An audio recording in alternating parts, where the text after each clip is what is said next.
Hello, everybody. Welcome to this episode of the Lil Dudes Insect Academy podcast. I'm super stoked to be here in Washington, D.C. At the ESA conference this year, but I'm with my friend Sarah across the table, and I'm super stoked to be here and talk all about bugs and what she's been working on. So welcome to the show, Sarah. Go ahead and introduce yourself to the guests. All right. Hello. It's an honor to be on the show. My name is Sarah Akulin. I am an undergraduate alumni from Old Dominion University in Norfolk, Virginia. I have a major in biology and a minor in environmental health. Okay, very cool. Yep. Yeah, so let's talk a little bit more about your school. Where have you gone for that so far, and what are you working towards right now for that? Okay, so I guess for as far as school goes, I live locally to Old Dominion University. I live in Chesapeake, Virginia, which is, like a 20-minute drive away. Nice. And originally, I've always been very interested in insects and arthropods in general. Mm-hmm. But I never really thought of it as like a career choice, but I always knew I wanted to work in biology, right, whether it be research or something like more applied. So I ended up pursuing a university that was close to where I lived so that I could commute to cut on costs. Nice. And I ended up finding an entomologist that actually works at the university.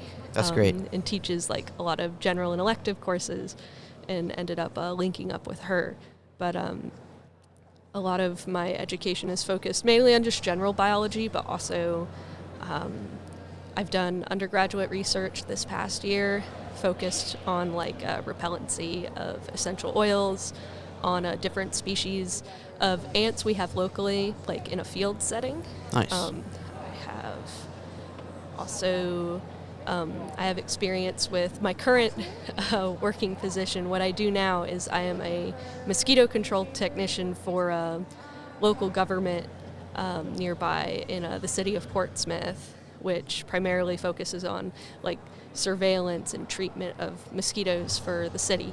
Very good. And and I also did that last year for an internship. Nice.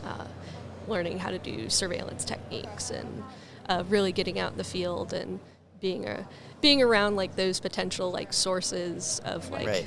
vector problems. Yeah. But that's kind of where I've been as far as like career-wise with insects. But in the future, I'm still kind of undecided. Still not sure if I want to stay in a IPM setting as I work with entomology, because I think insects are neat in general, and if I could do something that focuses on taxonomy or ecology or even like social behavior in arthropods, I feel like that would also be very fulfilling and satisfying to do. Nice. More like research. But for now, I'm just like getting like practical real world experience, getting experience with like IPM sort of hands-on while I decide what I really want to do. Yeah. So what are you working towards now? Are you working towards a graduate degree? Like what's in the future for you, or do you know yet? So my initial plan was to work for a year or two in IPM and then pursue a master's or a PhD. Yeah. But I'm thinking about pushing that to be a little bit sooner for a master's, and kind of aiming to get into a program by fall 2024. Nice. And maybe start with that, especially since I'm not sure if I want to do mosquito control the rest of my life. Right. So, and going to school again is a great way to find what you like and what you don't. Oh yeah, and just surrounding yourself with those people, is really great. Yeah, definitely with the conference, getting to meet like all sorts of different types of I entomologists. bet.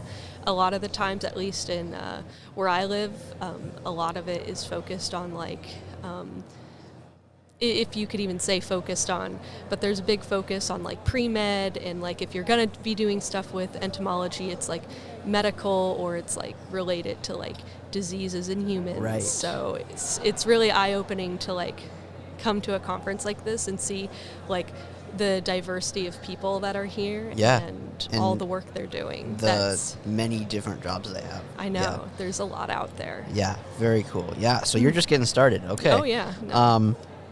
So you said that you were always interested in entomology, but when did that kind of click for you? Like, when did that really solidify that entomology is, I think, what I want to do, right? So as far as it feeling like a realistic goal, that definitely wasn't until I want to say my junior year of college at ODU, which is when I first started taking my faculty mentor, Dr. Deborah Waller's courses, and her like coursework, and we'd always go over like new types of research in like the entomology field, and it was not like old stuff, it was stuff from like 2018, 2022, Right.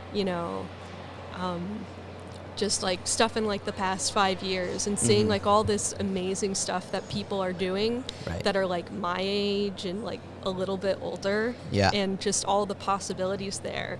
Yeah. And after like discussing stuff with her, because I had like ideas for like I wanted to do a study but I wasn't sure, she really sort of encouraged me and motivated me that like, yes, this is something you can do, it's not just like a pipe dream. Yeah. So I think when it really started becoming like real for me that it could be a career for me to pursue, it was definitely like in the past like 3 years. It was definitely when I started working with Dr. Waller. But even before then, I always like wanted to do something with bugs. Definitely, I would say like a big turning point for me was middle school. I had a bit of a spider phase. I was obsessed with all sorts of arachnids, particularly spiders and tarantulas. Yeah. And I was very into like husbandry and Nice. keeping them and stuff. But that was like what really like set that. I'd always liked them, but that was what really set like the passion in me. It's like, oh, Right. I really like this. I wish I could do something with that. And now you realized you can Yeah, no. in all kinds of ways. Yeah. Oh, for sure. Yeah, it's definitely been a life-changing experience. Just it's gradual, but it's really been like a metamorphosis, pun intended. Yeah. Yeah. Very nice. Yeah. Well, that's so fun. So yeah, moving on to our next sort of topic. I was wondering who do you kind of look up to? Who's your kind of inspiration? You mentioned your professor at school, but are there any other inspirational people in your life, either that you don't know or who you just know of, or who have personally helped you? Oh yeah, for sure. So of course, Dr. Waller has been an inspiration in a way. She's definitely been very like integral to me. Yeah. Taking these steps Right. as a budding entomologist. As far as like my passion for like animals and arthropods, I would be remiss to not include Steve Irwin. Of course. Yeah. Very much, regardless of what people think of him now, Yeah. as like a kid, like seeing, people out there interacting with animals, Yeah. sort of promoting like this respect and also showing that like there's nothing to be afraid of. Right. To me, that was always like very inspiring. And in my personal life with my own arthropods, and when being around other people who are maybe not so inclined Right. to insects and arachnids, I try to emulate that and try to be calm and sort of try to give off that vibe. Yeah. So he's definitely been an inspiration for like one of like my motivators for wanting to be an entomologist, just like wanting people to understand and connect with these animals more. Right. Yeah. But as far as that, I guess I'm a hobbyist as well, so I keep a lot of invertebrates in my Cool. private time, so Yeah. tarantulas, scorpions, Nice. you name it, I've probably at least tried to keep it. Very cool. And a lot of like hobbyists have been like a real inspiration for me, because cool. even though they are not like working with insects necessarily on an academic level, they still carry like that passion. Right. And Yeah. a lot of times hobbyists will, they like will just like preserve like species. Like there's a lot of And like contribute. Yeah. yeah, no, there's definitely some value in like the potential for hobbyists to be involved in like conservation efforts. Right. I know, I forgot the scientific name, but there's a particular species of cockroach that was endemic to a particular cave that was destroyed for like construction, but hobbyists brought it to the United States, and now it is thriving in like captive bred colonies. That's cool. Yeah, so there's a lot of things that hobbyists do that I think are very admirable, and like a lot of like the like Oren McMonigal, Kyle Kendillian, like these kinds of people, like they're like big names in like the community, bugs in cyberspace too. I find them really inspiring because they definitely I feel like they set like a really good example for the community, and for like the relationship people can have with bugs and the appreciation people can have for them. But yeah, I would say those are my big inspirations. And that extinct roach is like really cool to think that it's not cool to think that it's extinct, but it's still out there, but it's just in captivity. So maybe it could be reintroduced someday, but who knows.